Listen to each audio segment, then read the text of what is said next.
Welcome to the Fund Your Retirement podcast. A lot of people invest in property as a source of retirement, but over time it has been positive. Whenever a subdivision is new or whenever you're the first one, you can potentially get land for a lot cheaper. But once it's developed, once there's a really good school, access to hospitals, access to motorway, transport, all that, the land after 10 or 15 years in the same place will be a lot more expensive because it's a lot more desirable. Same thing right now. So a lot of people are building companies like Sandbox, some companies like Decentralised and few others are building their own sort of metaverse platforms where you can go and buy land, where you can go and buy properties. And so everyone who's going and buying their land, buying their properties, buying shops, buying billboards for advertisements, all that sort of thing, are getting it potentially cheaper. Already billions of dollars of properties being sold on the metaverse.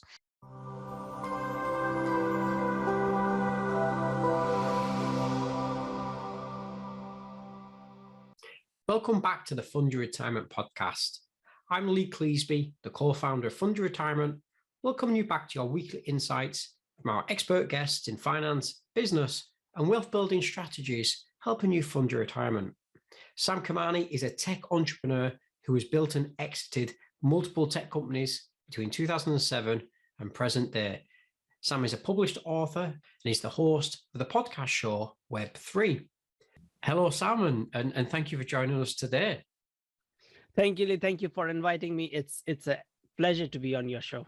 Yeah, brilliant. I've been really excited to get you on the show because I wanted to unpack the digital frontier, NFTs, Web 3.0, and as I'm sure you can appreciate, a large part of investing is the anticipation of the future. So, and I thought you'd be the perfect guy to explain that to the audience.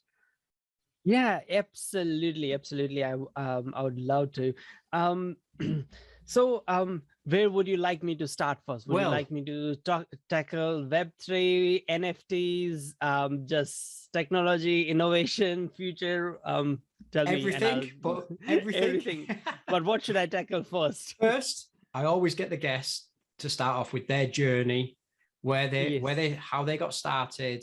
What took them from where they were to where they are. So how you got started in tech, and then your journey so far to take you where you are, podcast host, multiple exits from tech companies, and launching and just recently launched a new company again. So yeah, please take it away. If you share your journey, that'd be fantastic. Absolutely. So I have done lots of different things, but mostly around tech. So last 15 years, I've been involved in lots of tech startups.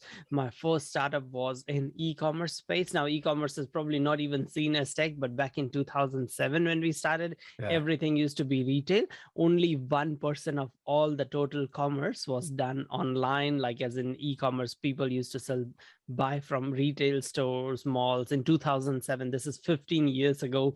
And so we did face a lot of headwinds, and a lot of people even used to think that this is just a fad. People will always go back to shopping in person and all that. I mean, people still do shop in person, but it is ever growing part of it is moving online every single year.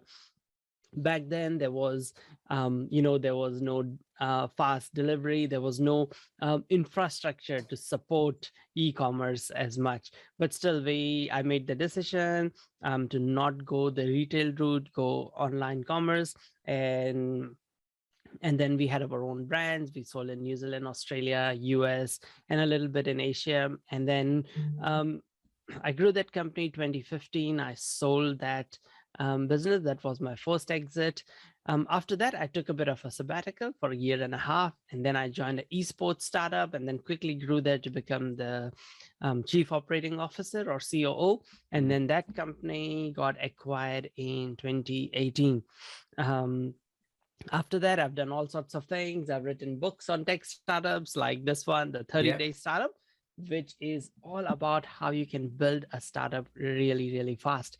And to stay true to the mission, me and my co-author, we completed the book within 30 days. We wrote the whole book within 30 days, Yeah, published like everything.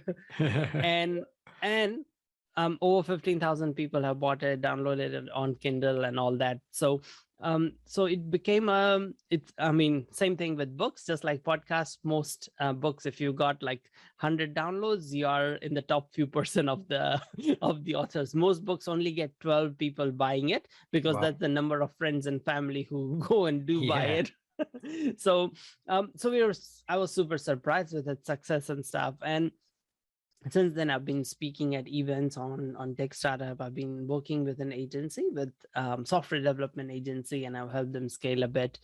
And I have the key thing that's keeping me busy these days is my podcast, which is on Web3, which is about the sort of the decentralized internet, the semantic web, the more sort of smarter, intelligent web. I'll talk a bit more about Web3 and how it's different from the existing Web2, and all those sort of things.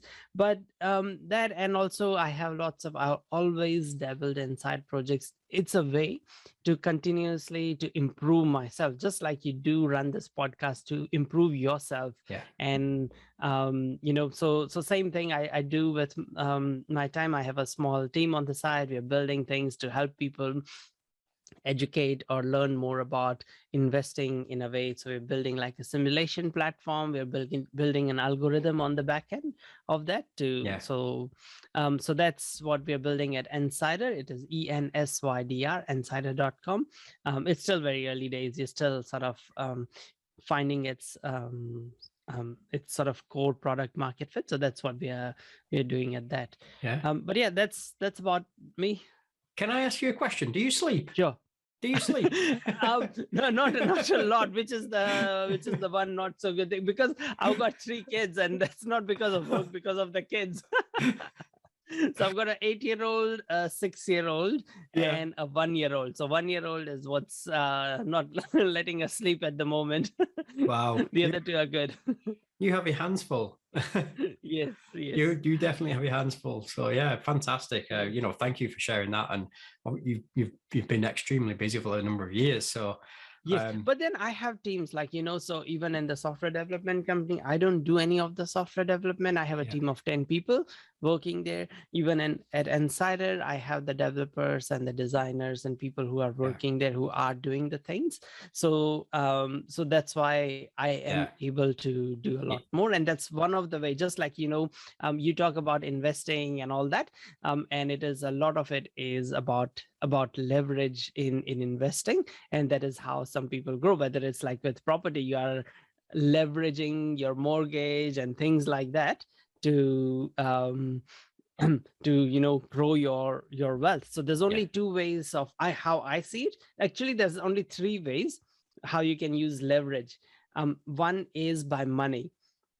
So you borrow, you are only investing 10%, you borrow 90%, and so then the growth you get to you can, even though it's only 6% growth, but because you invested so little, it's in a way it's 70% growth. The second way is through people.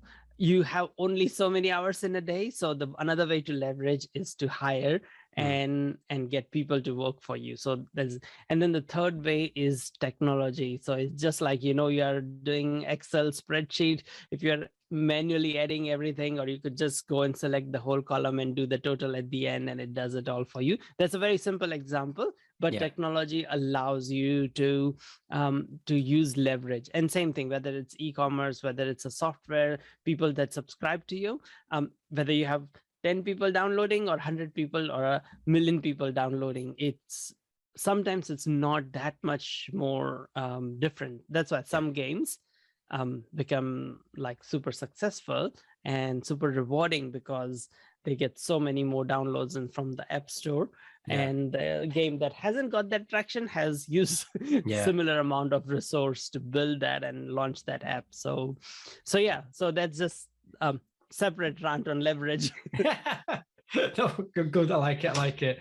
So if it's all right with you, I'd like to share a quote with you here, Sam. I quote, Web 3.0 is filled with opportunities for people who want to build generational wealth and has the potential to be as disruptive as mobile phones and personal computers, close quote.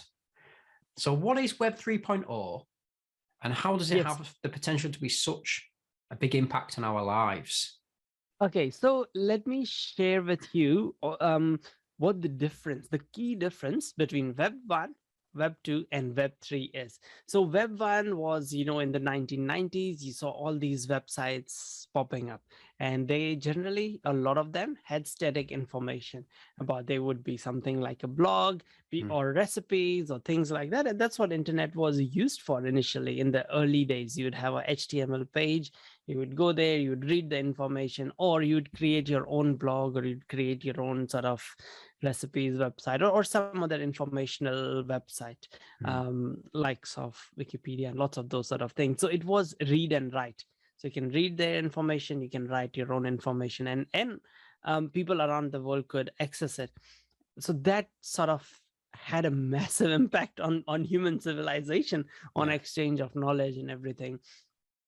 But then what sort of turbocharged it after that was when the social media was sort of came about in the mid, like 2005, 2004, in the mid 2000s, 10 years later. And that was, we only saw the full extent of how social media would impact. It took 10 years for it to eventuate till mid 2000, 2015, 14, all that. And the key difference was, it was not only read, write, but you could also share, whether it is sharing of tweets or sharing of Facebook posts or sharing of posts on LinkedIn.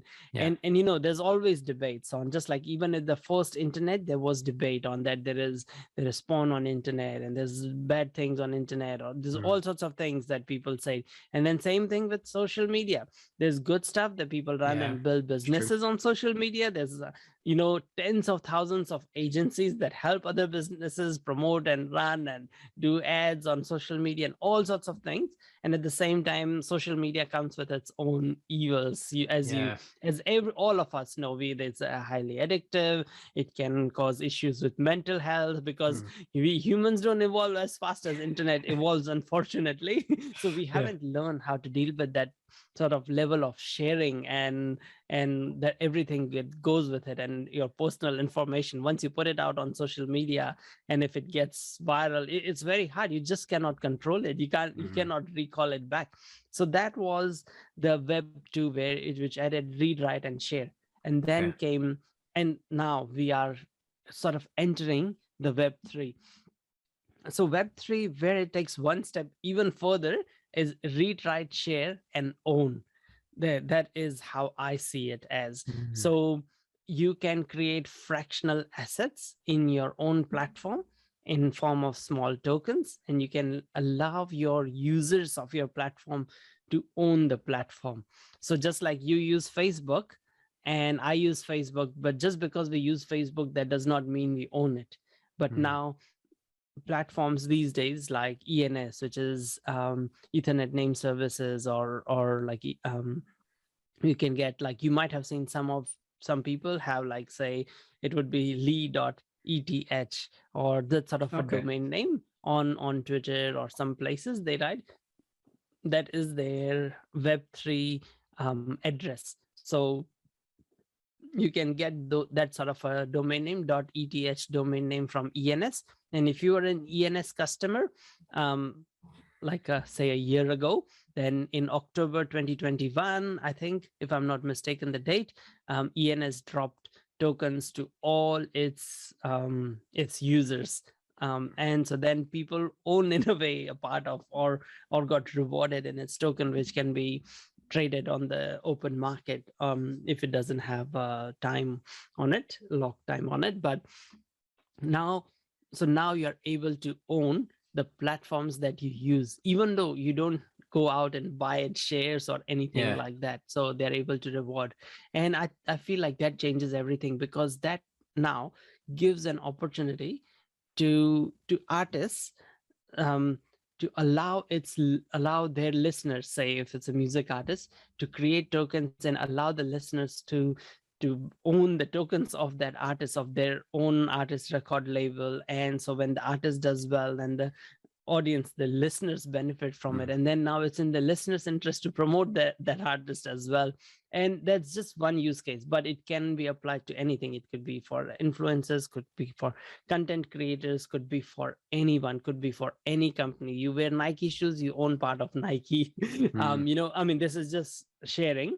So that is just one part of the Web3, which is sort of tokenization, decentralization.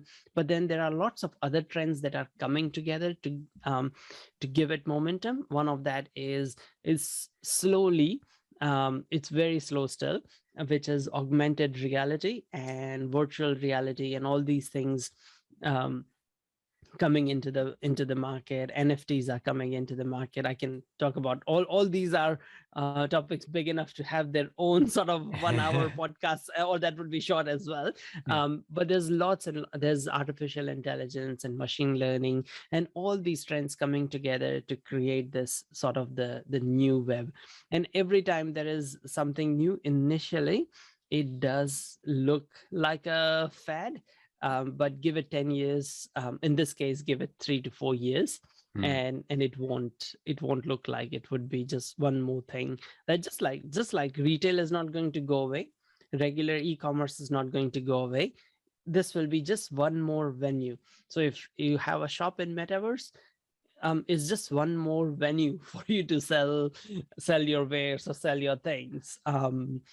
So yeah, because not everyone will interact with it. Just like even to this day, not everyone does buy online on e-commerce. Some people still do go to the shops and stuff. So that's fine.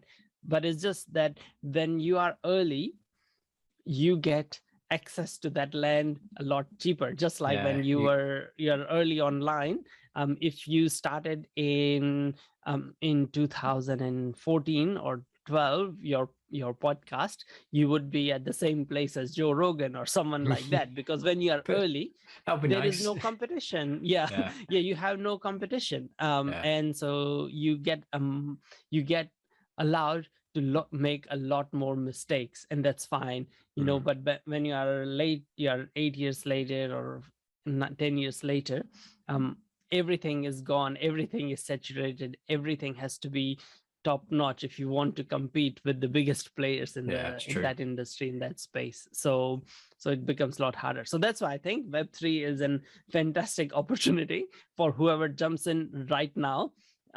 It will still be an opportunity 10 years later, just like podcasting is still an opportunity, e-commerce is still an opportunity, but it will be a lot harder. You will have 1 million other competitors to compete with instead of 1,000 other competitors. I understand. So what we've covered there is quite a significant amount of like the upside potential.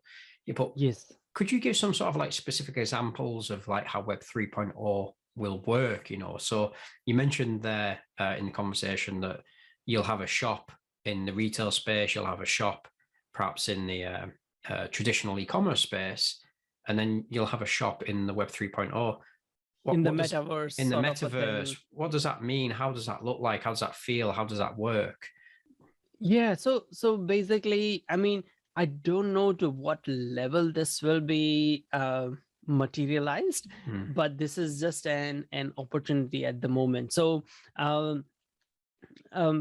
since you run a podcast on finance and funding and retirement and all that, a lot of people invest in property as a source of retirement, and Ireland has seen its own boom and busts of property and all that, but over time it has been positive. Whenever a subdivision is new, or whenever you're the first one, you can potentially get land for a lot cheaper. But once it's developed, once there's a really good school, access to hospitals, access to motorway, transport, all that, the land after 10 or 15 years in the same place will be a lot more expensive because it's a lot more desirable. Same thing right now. So a lot of people are building companies like Sandbox, some companies like Decentraland and few others are building their own sort of metaverse platforms where you can go and buy land, where you can go and buy properties, and Okay. So everyone who's going and buying their land, buying their properties, buying shops, buying billboards for advertisements, all that sort of thing, are getting it potentially cheaper. Already billions of dollars of properties being sold on the metaverse. Yeah. So you could have a VR headset. I mean, this is in the most extreme or most advanced form. You could have a VR headset, you could have your own character, you go to your meetings there just like we're doing Zoom meeting there, because then you can have a 3D of that and you can sit around a round table and or have the water cooler conversations and things like that.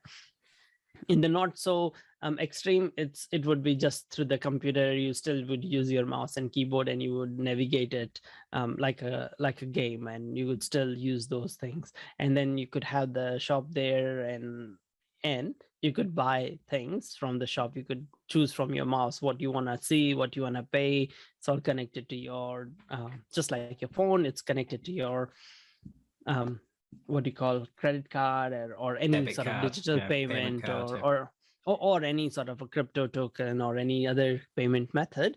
And then you'd be able to buy things and all that. So that is the vision.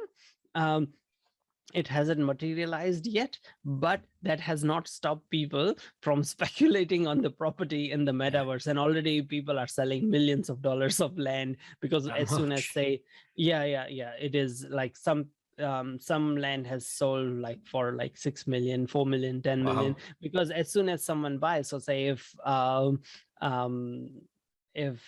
David Beckham or someone buys a plot of land, and then someone else would want to buy next to it because then it's now more valuable and things like that. So those sort of things are going on. So yeah, it sounds fascinating. So decentralized. So yes, decentralized, and there is the sandbox you mentioned.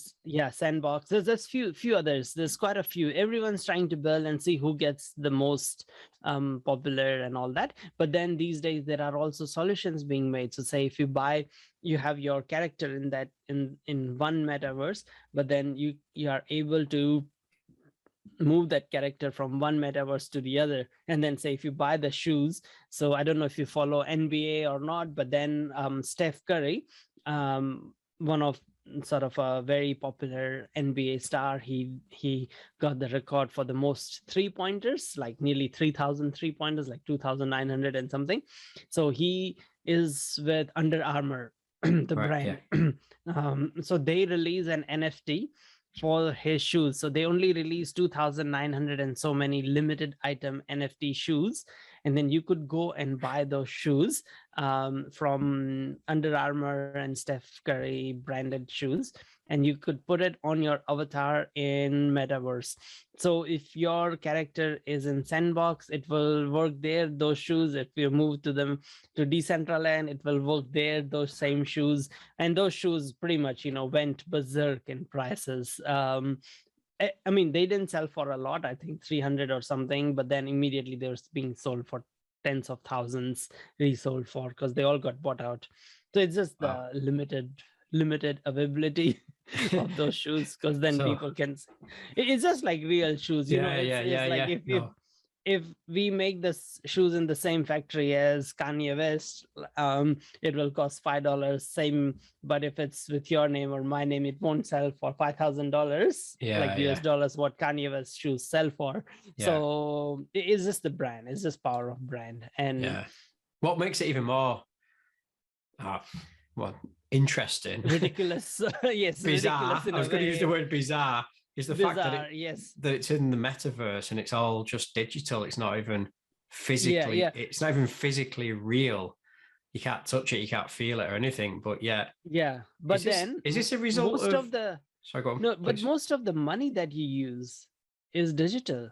Right. Most of the money you have spent in the last month, if you think about it, how much of that transactions you made with physical notes and how much was it digital, bank to bank or credit card, or it was just in digital form, if you think about it. It is very bizarre. But the thing is that if you talk to any gamers have bought virtual goods for decades, even since 90s, gamers have been buying virtual goods like skins and colors and things like that for their character in a game. So it is just that for grown-up people. Yeah. Is this a result of that generation coming up into Yeah, adulthood? Is that what we're really looking at here? That absolutely. generation The that's thing is, it's not only that generation, it's like nearly 3 billion gamers in the world. So this is not a new concept for the 3 billion gamers in the world, who have been gaming, who have been buying digital goods, digital assets for their games. And most games have their own internal currency and stuff. yeah. Just that now we are putting those, they were in centralized database. We are putting all these things in a decentralized database, so they can be tracked from anywhere. They're going global, and then suddenly that currency is starting to have real value. Yeah. That's the key difference that has changed now. Yeah, well, value is just perception, isn't it? I mean, absolutely, it's just a story, just like the we do have a government that can set laws around currencies, yes. But on average, most things are value is all perception. What will somebody pay for something? So yeah, it is perception, and that's why like shoes is another example, but like most things like perfumes and stuff, they cost cents to make, 10, 20 cents, 50 cents to make, but then the rest is all perception on the branding and all that sort of thing. But the money is really really interesting one that we were just talking about. Like, it is all just digital, and just like when you transfer money from your bank account to someone's, it is all just meshed on different ledgers. No one is going from that one particular bank carrying a briefcase of that much money and depositing it physically. 90%, 99, 95% of the money is not these days even printed or transferred and all that. It is just digital, everything. It is. This is just the extension of it, and that's why we don't, when you get paid salary or you pay someone's salary, you don't pay in cash these days, or no one does in any sort of company. Go ahead. Would I presume as well that you've got probably staff around the world as well? Do you have staff that work at different locations? Yes, so all this works everywhere globally. My point there is, sorry, you have staff in different locations. So even where we work and how we earn our money isn't actually geographically dependent anymore, because you can pay, you can digitally send money anywhere in the world now to your staff that could be in any country around the world. So absolutely. And the thing is, I've had programmers in Nigeria or Azerbaijan. They don't have PayPal, they don't have Stripe, they don't have all the same systems that are not allowed. They only want to be paid in digital currency. That's sort of a digital currency which is not tracked by government, because anyone can go and download a decentralized wallet and I can just pay them directly, and there is no sort of barrier. Anyone can join in now. We will get to that topic shortly, but first, before we get down that rabbit hole, I just want to ask you, what is the downside of Web 3.0? Because we did mention many.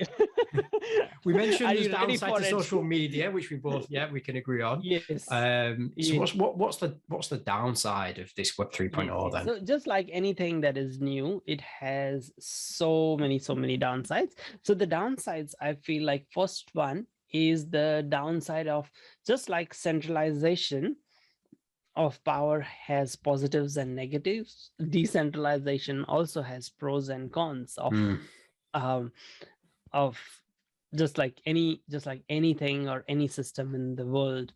That's how I see it. There are people who are evangelists of decentralization, who see no evil in decentralizing everything, but I know that, been long enough, that anything can be and will be exploited by people wherever they get a chance.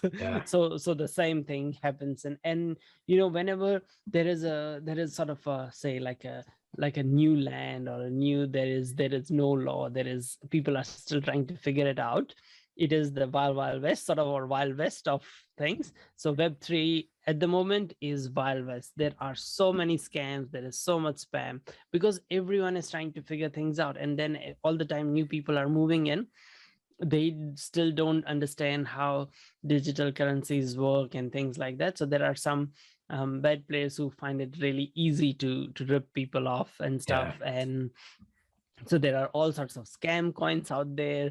There are all sorts of NFT rug pulls out there that say they're gonna mint and create, but then they just run away. They just disappear. Everything is remote in this world. Everything works with an avatar, so you don't even know who the real person was behind it. So it gives this anonymity, which is good in lots of ways. That when if you are under a dictatorship, it is good to have this sort of anonymity or something like that.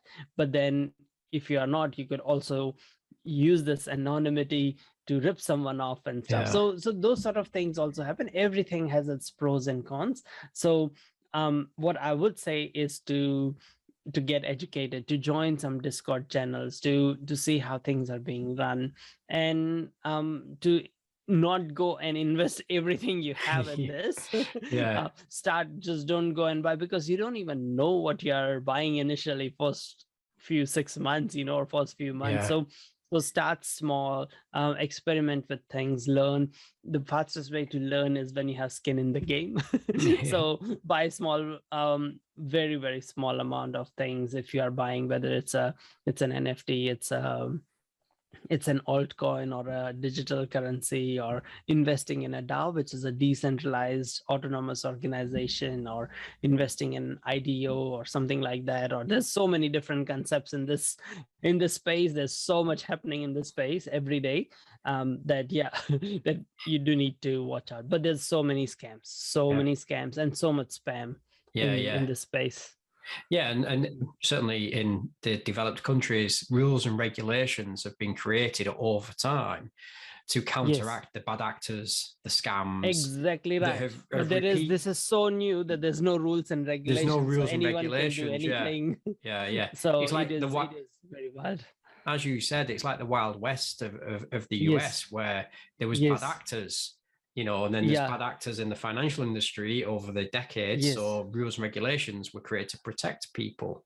We're now in an era where there's no rules and regulations in this Web 3.0, NFTs, cryptocurrencies. So people do need to be very careful and make sure they do the due diligence. Yes, they do the due diligence, as you said, and educate themselves and invest in only what they know and what they understand. So they need to understand the space first before they and so just like you said there, we're discussing like the downside here. Do you think that this will be regulated, this area, this industry? It is very hard to regulate, because first of all, it is global. It is global. It is it works globally. There is it does not need a central, because it is completely like a decentralized database. So it's not hosted by Amazon, that the government could go to the Amazon that, hey, remove these people off your server or something like that. So can it be turned off? It cannot be turned off. The decentralized concept. Yes, in a way it cannot be. So just like how China banned like all the mining, and so it was the world leader in all the Bitcoin mining and a lot of crypto mining and all that. So overnight it went and banned, like it has been trying to ban, but that does not mean people still don't hold it. People still do hold it there, just in their sort of, you can say, cold storage, or in their digital wallets and stuff. So they, it is very, very hard to turn off. But at the same time, there are lots of countries who are not going to, or were never going to ban it, because they want to be the pioneers in this space. So so just like they are going to make ecosystems, and they're going to allow people to come and work there, and because then they can rule this new sort of web, or they can be the center of, just like they want to be the next Silicon Valley of the Web3 world. So there's lots of cities, there's lots of countries around the world that will always be open to it, and that's why it's very, very hard to ban. It's like if the whole world woke up one day and said that we will, it's military, it's, if you're ever caught with any digital currency, you'll be put in jail for 15 years, things like that. If something like that happened, it could potentially happen, but it's very hard, because the database could be run, or nodes could be run in an individual's house and spread around 1 million houses around the globe, from Kazakhstan to everywhere. The only thing that Kazakhstan thing that happened, they cut out the electricity and stuff. So they had to go to those sort of lengths, and people are not going to be happy if the internet and electricity is cut off. For people, most people will revolt at some stage if that happened. So it is very, very hard to. Yeah, you've literally got to come stop down extremely authoritarian to shut this down. To shut really this down. Authoritarian to shut this down. Or the other alternative is like where countries like Dubai, like Switzerland, trying to set up crypto valley. Dubai is trying to do things in this. Portugal's trying to go in this space. Estonia is doing big things in this space. What and do just you mean? like they're trying to set up their own version of like no, they are trying to set up rules and regulations that are friendly to this sort of economy and stuff. So they're looking really hard to move into this space. I think so there's countries moving into this space then.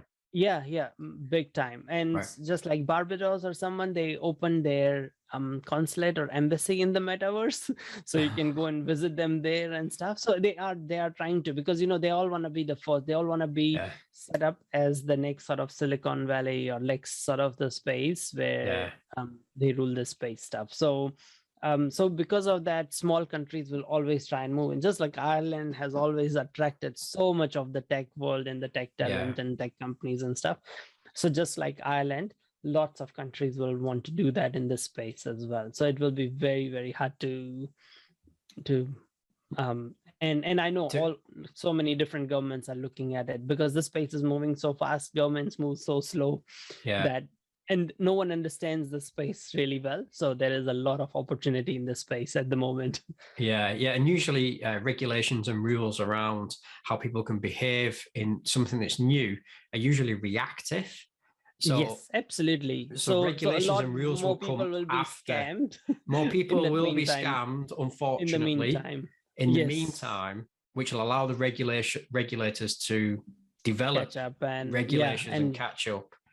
So it's an unfortunate situation because we've all heard of the pump and dumps and the things so much, and the rug pulls and and the phishing. The most common scam is getting the key. So the blockchain itself is secure. Just like if you buy like an armored car, to give you an example, it has like really thick steel, really thick bulletproof windows, a state-of-the-art alarm system that if you don't have the key, there is just no way you can break in, because it's really thick steel. You cannot even shoot a bullet at it and stuff and all that. You buy this sort of a tank of a car.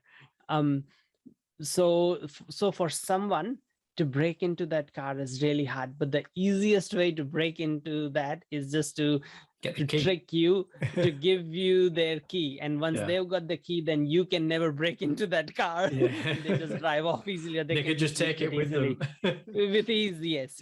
So the easiest thing for them to do is come to you and say that, hey, your wife has asked me to ask you to give me the key, and so I can take the car to her for the car service and stuff. Just get the key. And that's the most common thing that happens. And how it happens is, say you are part of a metaverse, or you bought some NFT, or you bought something, and then you're having trouble accessing it, or you're having trouble minting, or trouble doing something, and you want support. So you go to the Discord, you say, hey, I'm having this trouble. Can you please help me? And then someone will the support tag, but it's just someone just rename themselves. So instead of say, instead of Sam Kamani, I name myself Sam, support XYZ Metaverse project. And then you think that, okay, you are from the support team.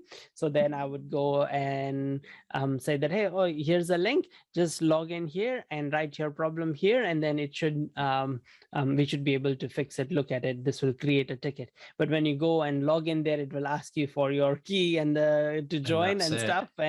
And that's it. And that's not the real website. This is a phishing website that someone has made. So this is the most common scam. And then they will go and clear out your wallet.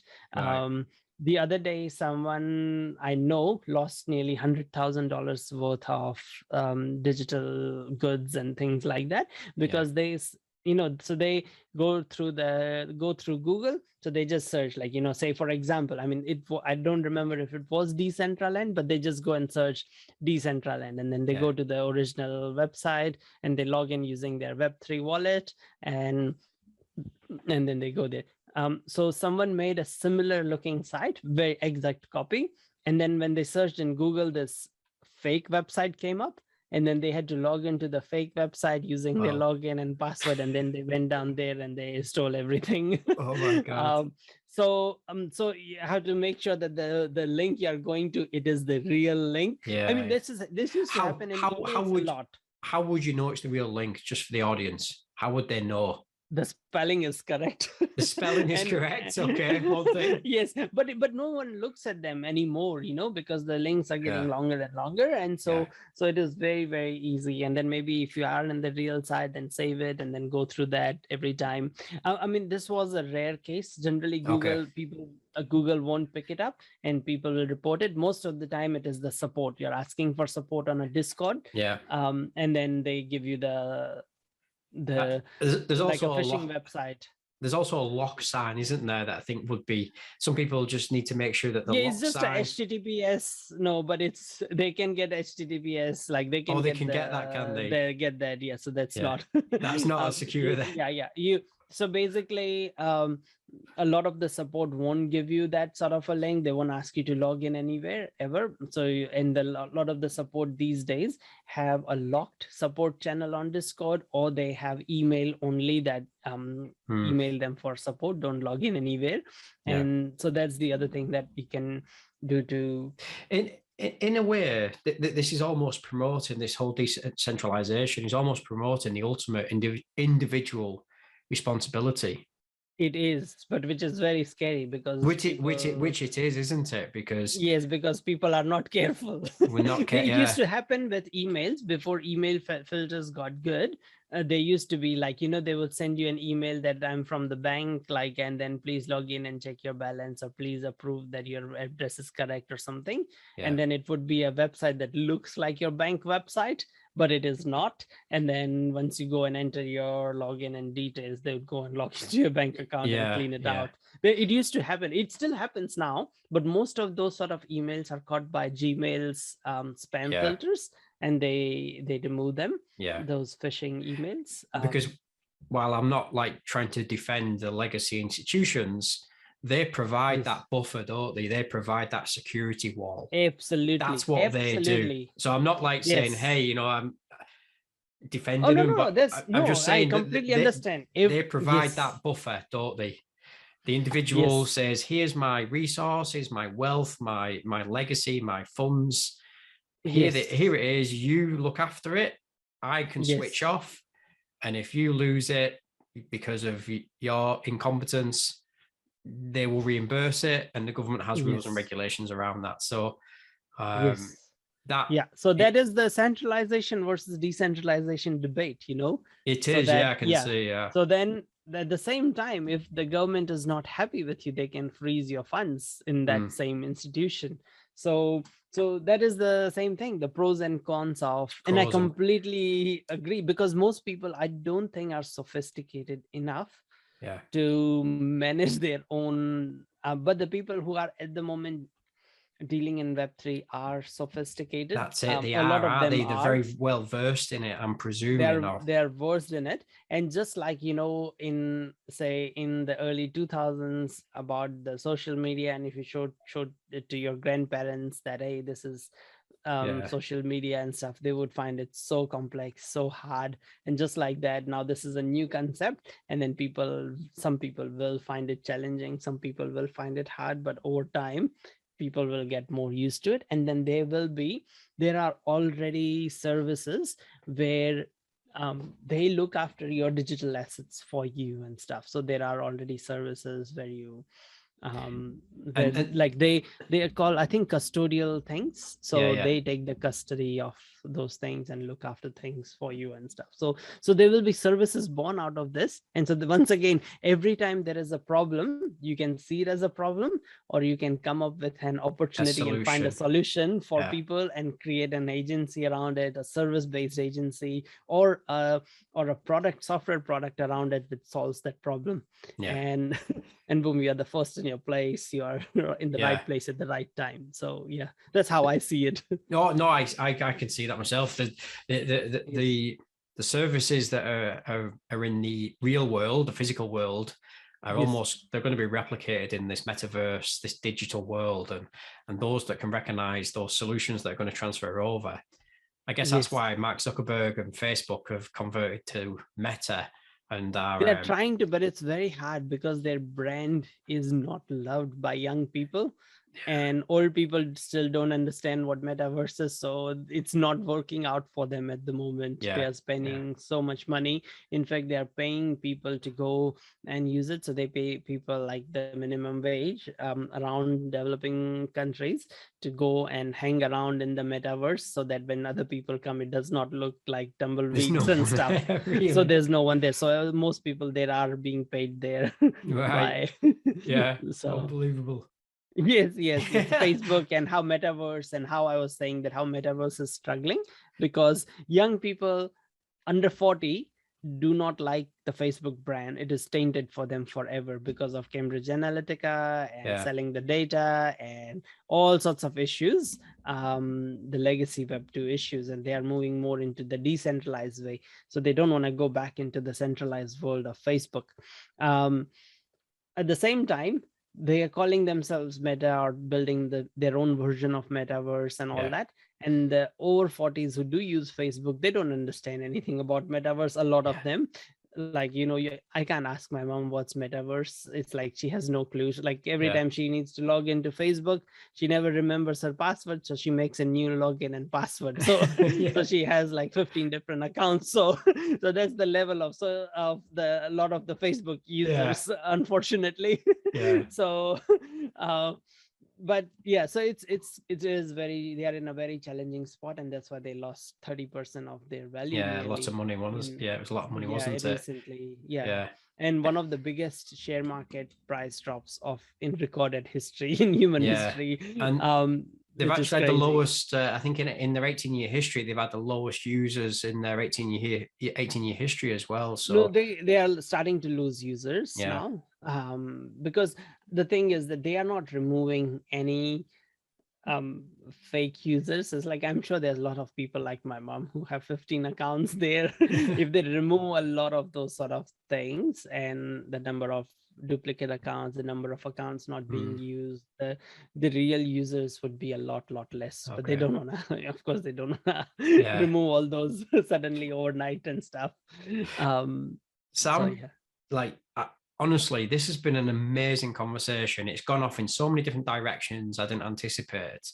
I really wanted to drill down into NFTs as well, non-fungible tokens, but I also want to be respectful of your time. We've been almost an hour now, and I would presume NFTs are going to be a big deep dive as well. Yes, so absolutely. I'm sure they would be. So Sam, could I invite you back on for a part 2 where we'll cover NFTs? And as I'm sure you've got lots going on and places to see and family to look after, we can reschedule for a part 2. Is that okay with you? Yeah, that sounds great. Just one quick fact about NFT. NFTs have been the best performing asset class of 2021. It hasn't been crypto. It hasn't been stocks. It hasn't been Tesla. It hasn't been ARK fund or anything like that. It has been NFTs. So because some people bought some NFTs for $70-$80, which are worth now $5 million, $6 million. So it has been an insane, already the NFT market has like sort of the exchange of values over 40 billion a year.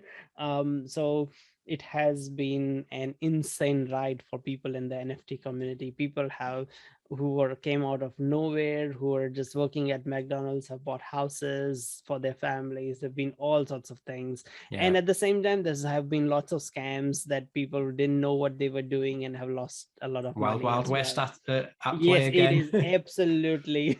Yeah. But it has been a fantastic thing for people who are selling the shovels and the buckets in the gold rush. So people who are the artists, people who are the developers of these things, who are able to develop projects and things like that, they are in super high demand. Artists never used to get paid a lot, so a lot of them are very happy that suddenly they have a need for their art. Or it can be not need, but their art can be monetized. Doesn't matter how it looks. Sam, you've left the audience on a cliff edge there, ready for part 2, introducing NFTs and what NFTs are all about. So thank you very much for your time. Really appreciate that, Sam. Thank you. Pleasure talking with you. Yes, go ahead. Please, Sam, share. Where can they follow you? Where can they learn more about you? Please share your your podcast, Web 3.0, your website, and where can they follow and connect with you? So just look for Web3 with Sam Kamani on Spotify or any audio platform, and I'll be there, or web3pod.xyz or xyz. Based on where you are,